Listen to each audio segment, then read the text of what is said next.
Allez, c'est parti! Bonjour à tous et bienvenue dans cette nouvelle vidéo. Aujourd'hui, on va parler de plein de choses, à commencer par la modélisation. Et oui, Impression 3D demande de savoir faire de la modélisation. Il existe plusieurs types de modélisation, plusieurs logiciels également. On va donc faire un récap dans cette vidéo pour vous guider. On va également parler rapidement de Slicer. Et oui, il en existe une panoplie sur internet, mais lequel utiliser?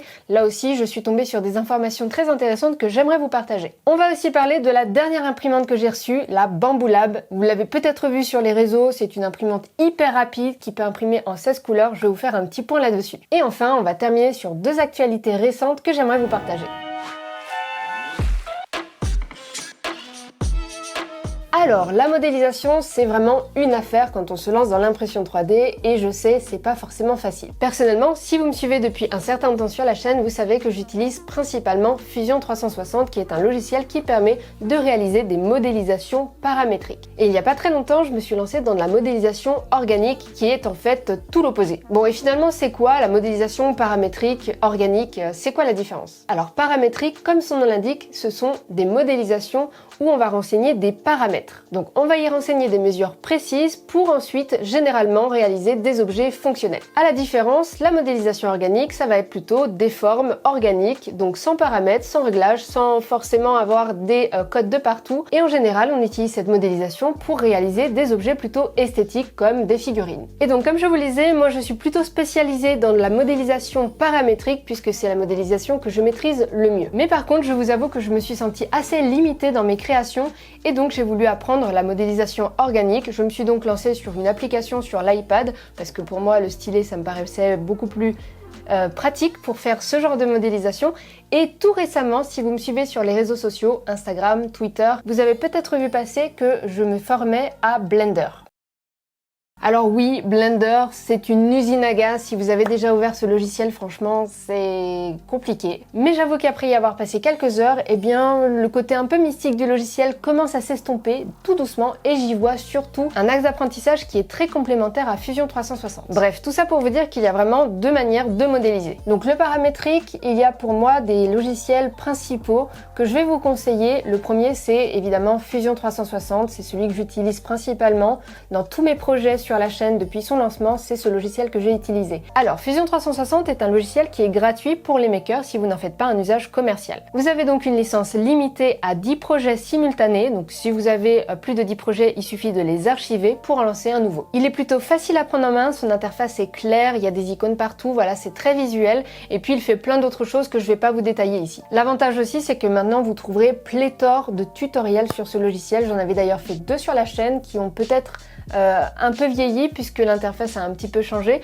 mais qui sont quand même toujours valables. Je vous les mettrai dans la description sous cette vidéo si ça vous intéresse. Le deuxième logiciel que je peux vous conseiller, lui il est complètement gratuit, il est même open source, c'est FreeCAD. Je trouve que l'interface est un peu moins accueillante, mais ça reste un logiciel hyper complet et hyper puissant, et si vous êtes adepte de l'open source et du gratuit, franchement foncez sur celui-ci. Et enfin le troisième que je peux vous conseiller, c'est plutôt orienté aux vrais débutants, ceux qui n'ont pas le temps, pas l'énergie de se lancer dans l'apprentissage d'un nouveau logiciel, je vous conseillerais de passer sur Tinkercad. Alors lui, c'est plutôt une application en ligne, vous n'avez donc rien à installer, rien à télécharger sur votre ordinateur, vous allez sur le site, vous vous inscrivez et vous pouvez modéliser. Et puis l'avantage, c'est que vous avez toute une banque d'objets à utiliser dans votre modélisation, voilà. Si vous voulez démarrer, franchement, n'hésitez pas à utiliser Tinkercad, au moins vous aurez un petit peu la logique de modélisation avant de passer sur un autre logiciel. Bon, évidemment, il y en a plein d'autres, mais je ne vais pas pouvoir vous les détailler dans cette vidéo. Côté organique, on en a aussi quelques-uns, je vous avoue, je suis beaucoup moins spécialisée dans l'organique, mais je vais vous partager ceux qui me semblent être les plus pertinents.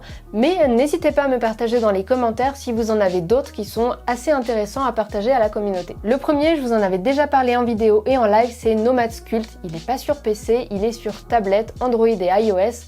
Et je vous avoue qu'il est assez pratique à utiliser, surtout avec le stylet, tout ça.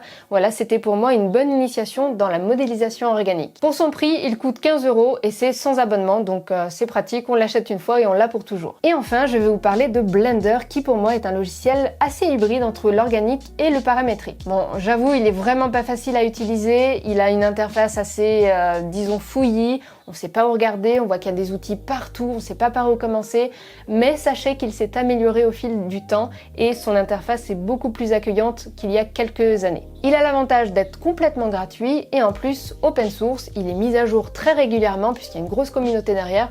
Franchement, c'est un très bon logiciel que je ne peux que vous conseiller. Personnellement, j'ai commencé par des objets très basiques, une pomme, une banane, puis ensuite une tasse, puis ensuite une plante, en essayant de voir si j'arrivais à faire un petit rendu, puisque oui, à la base, c'est quand même un logiciel qui permet de réaliser des choses en 3D et de réaliser des beaux rendus, donc des belles illustrations et même aussi des animations. Mais je vous rassure, c'est un logiciel qu'on peut complètement utiliser pour l'impression 3D. L'avantage avec la modélisation de Blender, c'est qu'on va manier des vertex, des arêtes et des faces. Donc pour moi, ça va être vraiment plus intuitif que de modeler une pâte à modeler et d'en faire un objet. Là, j'ai le sentiment de beaucoup plus maîtriser la forme de l'objet pour obtenir ce que je veux. Et je vais pas vous mentir, l'apprentissage va vous demander du temps, de l'énergie et il va falloir vraiment vous concentrer sur des formations pour pouvoir vous lancer.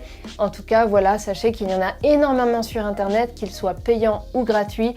Il y en a déjà un que je peux vous citer qui est en anglais mais qui est très complet pour la réalisation d'un donut. Vous allez apprendre la base du logiciel, les outils, la modélisation, le rendu, etc.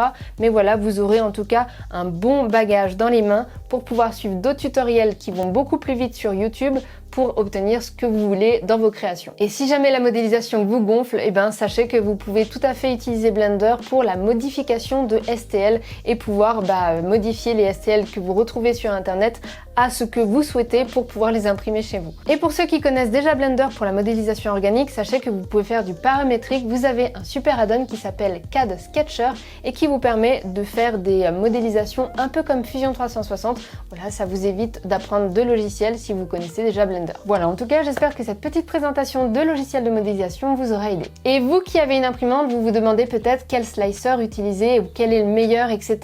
Eh bien, sachez qu'une imprimante 3D a la capacité d'imprimer, mais ça va être vraiment le slicer qui va la guider pour imprimer plus ou moins bien. Et oui, vous l'avez compris, la qualité d'impression va découler directement du logiciel d'impression 3D que vous allez utiliser et des paramètres que vous allez y mettre dedans. Alors, la plupart du temps, vous utilisez Cura, qui est gratuit et qui est pour moi le plus connu de tous les slicers, mais il en existe plein d'autres. Alors je veux pas personnellement vous détailler tout ça, même si j'avais prévu de le faire. J'ai vu que Tommy Desrochers avait merveilleusement bien traité le sujet sur 2 vidéos. Il y a sa première vidéo avec la présentation de chaque slicer, avec les paramètres, voilà, comment s'en servir. Donc vous avez une bonne prise en main de chacun d'eux. Comme ça, vous pourrez facilement vous lancer sur le logiciel qui vous intéresse. Et dans la seconde vidéo, il va vraiment vous faire un comparatif des impressions obtenues avec chacun des slicers, sachant évidemment qu'il va laisser les réglages basiques de manière à comparer au mieux chacun des logiciels. Donc vous allez voir que sur ces impressions, on va avoir des différences de qualité et de la manière dont le slicer va gérer certaines parties de l'impression et donc va la rendre plus ou moins jolie. Bref, ce sont vraiment 2 vidéos très intéressantes, surtout n'hésitez pas à aller checker ça, vous avez toutes les informations et vous saurez sur quoi vous lancer et surtout il va vous mettre le pied à l'étrier pour le logiciel que vous allez choisir.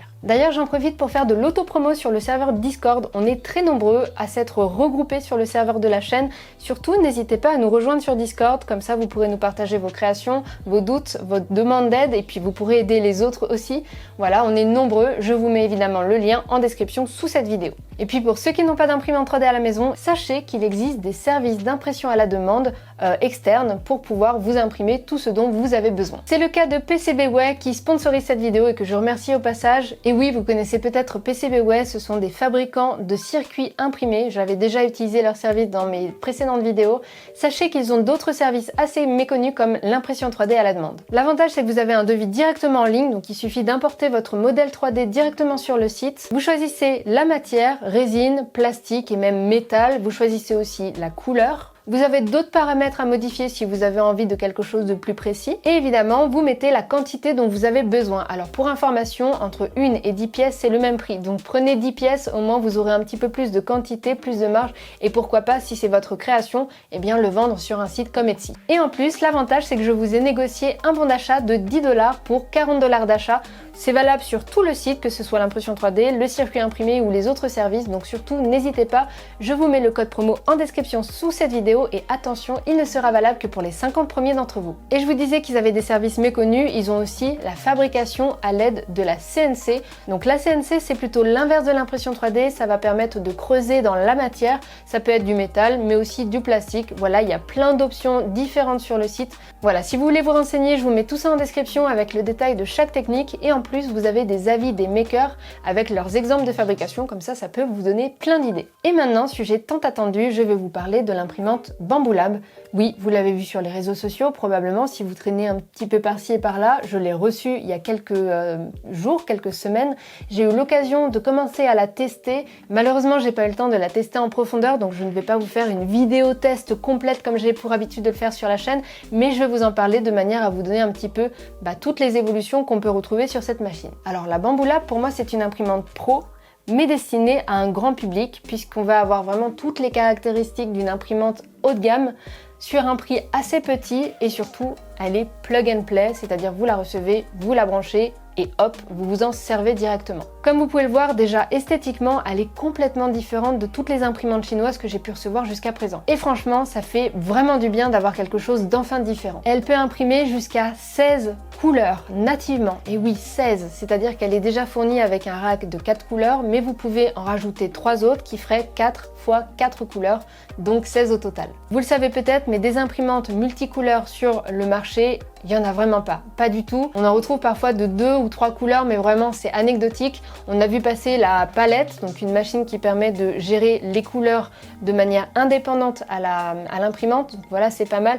Mais celle-ci, voilà, elle permet au moins de faire ça nativement et c'est plutôt bien géré. L'impression 3D multicouleur est assez peu répandue, donc ça veut dire qu'on va retrouver assez peu de modèles qui sont prévus pour être imprimés en plusieurs couleurs. Mais elle est livrée avec son propre slicer qui va vraiment bien prendre en charge les couleurs, et donc vous pouvez avoir comme ça un petit pinceau que vous pouvez utiliser pour peindre sur des modèles 3D, et de cette manière vous pourrez imprimer des modèles classiques tout en leur donnant plein de couleurs. Et puis évidemment, plus il y aura des modèles multicouleurs sur le marché, et plus les créateurs vont nous proposer des modèles qui s'adaptent aux imprimantes de ce type. Alors par contre, je dois bien avouer qu'il y a un petit problème sur les multicouleurs, que ce soit cette imprimante ou les autres, c'est exactement pareil, c'est que ça va générer énormément de déchets plastiques, et c'est plutôt dommage. Et oui, parce que passer d'une couleur à une autre, ça va obliger l'imprimante à purger la précédente couleur pour faire apparaître la nouvelle et pouvoir imprimer avec cette deuxième couleur. Mais franchement, ça reste une évolution incroyable. J'ai fait d'ailleurs quelques tests à la maison, voilà, je me suis amusée avec, c'était vraiment chouette. Et comme toute évolution, eh bien on commence par une première version et puis ensuite, avec le temps, c'est affiné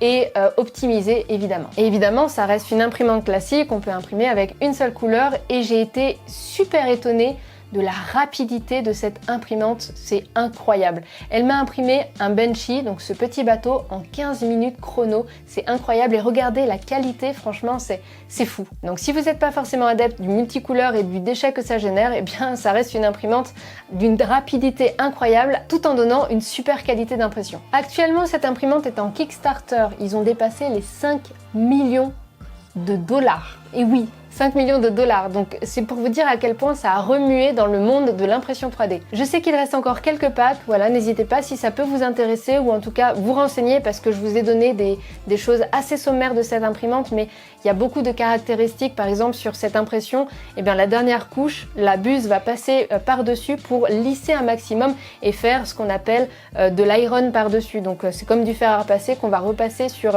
la dernière couche et la rendre la plus lisse possible. Voilà, celle-ci a vraiment été pensée de manière à révolutionner, selon moi, toutes les petites options qu'on peut retrouver sur l'impression 3D. Ils ont par exemple pensé à insérer un petit tag NFC dans chacune de leurs bobines pour qu'elles soient détectées directement par la machine et appliquer les bons paramètres d'impression automatiquement sans qu'on ait rien à faire. Et là vous allez me dire, oui, mais si on peut utiliser que leurs bobines, c'est vraiment pas pratique. Et ben non, en fait c'est pas du tout une imprimante propriétaire, vous pouvez imprimer absolument toutes les autres bobines que vous souhaitez. Il suffit simplement par contre de rajouter les réglages et les paramètres de ces matières manuellement, tout simplement. Comme c'est une imprimante qui est fermée avec des parois, vous allez avoir une enceinte à l'intérieur avec une certaine chaleur. Ça va vous permettre de ne pas monter votre plateau à 60 degrés, mais de le laisser à 40 degrés, donc économie d'énergie, donc ça c'est plutôt cool. Et aussi ça va vous permettre d'imprimer des matières beaucoup plus complexes qu'on ne pourrait pas imprimer sur d'autres machines. Je pense par exemple aux filaments très résistants qui ont besoin d'être imprimés à une chaleur assez haute. Bah voilà, cette imprimante le permet sans aucun souci. Bref, elle est bourrée de capteurs, et comme je m'en souviens pas, je vais prendre ma fiche. Donc elle a le capteur de tension de courroie, de filament, d'humidité pour le filament, de température à l'intérieur du caisson, capteur pour la première couche pour savoir si elle est bien posée sur le plateau. On a aussi un auto-leveling, un détecteur d'impression ratée, c'est-à-dire que si elle imprime dans le vide, elle le détecte et elle s'arrête automatiquement. Elle est connectée en Wi-Fi, vous pouvez donc la contrôler avec votre PC à distance ou même votre téléphone, donc c'est plutôt pratique. Et en plus, elle vous prévient à distance sur votre téléphone s'il y a un problème ou si elle a tout simplement arrêté ou plutôt terminé son impression 3D. Bon, et côté prix, on est aux alentours de 1000 $ pour le Kickstarter, donc voilà, c'est vraiment l'offre de lancement. Ce sera plus cher lorsqu'elle sera vraiment commercialisée. Voilà, si vous voulez vous renseigner, n'hésitez pas. 1000 $, c'est vraiment... Vous pensez que c'est beaucoup peut-être, ça paraît être un gros chiffre, mais avec une machine de cette qualité, avec cette évolution, on n'est vraiment pas sur l'imprimante classique qu'on a l'habitude de voir depuis 2-3 ans avec les Creality, avec les mêmes structures, avec les mêmes... On a des évolutions, hein, on a beaucoup de progression, mais celle-ci, elle fait vraiment un step au-dessus de toutes les autres en fait. Donc 1000 $, moi je trouve que c'est vraiment pas cher au vu de la qualité, de la rapidité et de tout ce qu'elle peut offrir. Enfin bref, elle est hyper confortable à utiliser. Et attention, hein, je l'ai juste reçue pour la tester, je n'avais pas du tout prévu de vous en faire une vidéo, mais vu la hype derrière cette machine et de votre intérêt sur les réseaux sociaux quand je vous ai partagé 2-3 trucs, j'étais obligée de vous en parler dans cette vidéo. En tout cas, si ça vous intéresse, n'hésitez pas à me suivre sur les différents réseaux, Twitter, Instagram et même TikTok récemment. Je vous partage de temps en temps ce que je fais hors caméra, hors vidéo, je vous montre un petit peu mes dernières impressions et puis bah voilà, ça fait plaisir aussi d'avoir un petit contact hors vidéo de manière un peu plus directe avec vous. Et enfin, je vais terminer par les 2 actualités récentes que je veux vous partager parce qu'il y a quand même des petites choses qui se passent. Je voudrais d'ailleurs remercier Gilles pour son partage.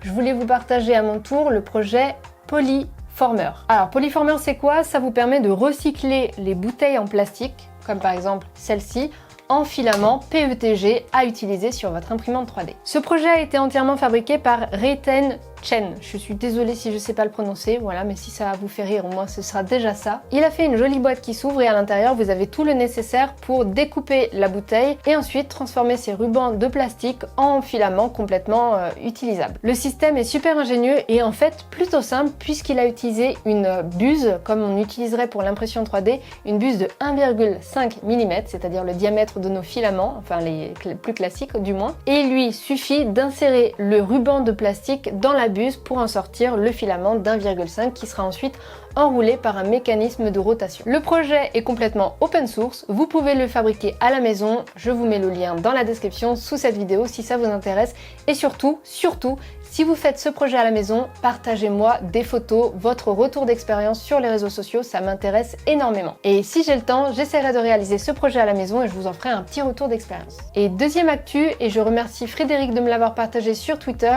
il s'agit d'une imprimante qui va imprimer des tissus humains, c'est-à-dire... Et oui, vous savez qu'une imprimante 3D, c'est simplement l'idée de prendre une matière et avec cette machine, déposer cette matière de manière à en faire quelque chose. Et cette matière, ça peut être du plastique, ça peut être du métal, ça peut être du ciment et ça peut être des tissus humains. Et donc, on a une équipe médicale américaine qui s'est lancée dans la greffe d'implants d'oreilles sur des humains. Ils ont donc prélevé des cellules du patient atteint d'une microtie. Alors la microtie, c'est une malformation de l'oreille externe. Donc souvent, ces personnes ont une des 2 oreilles qui n'est pas développée. Ça veut dire que sur l'oreille développée, on va faire un moulage pour avoir la même des 2 côtés. On va y prélever aussi quelques cellules du cartilage. On va ensuite les mettre en culture de manière à avoir plus de matière qu'on va ensuite mélanger avec de l'hydrogel et du collagène pour ensuite imprimer directement l'implant. Une fois la greffe effectuée, il faudra un petit peu de temps pour que l'oreille ait un aspect naturel au toucher et visuel. Donc actuellement, on a un essai clinique sur 11 personnes, donc ça c'est plutôt cool. Et ce qui est bien, c'est que si ça marche très bien, on peut imaginer facilement que ce procédé puisse s'appliquer à d'autres problèmes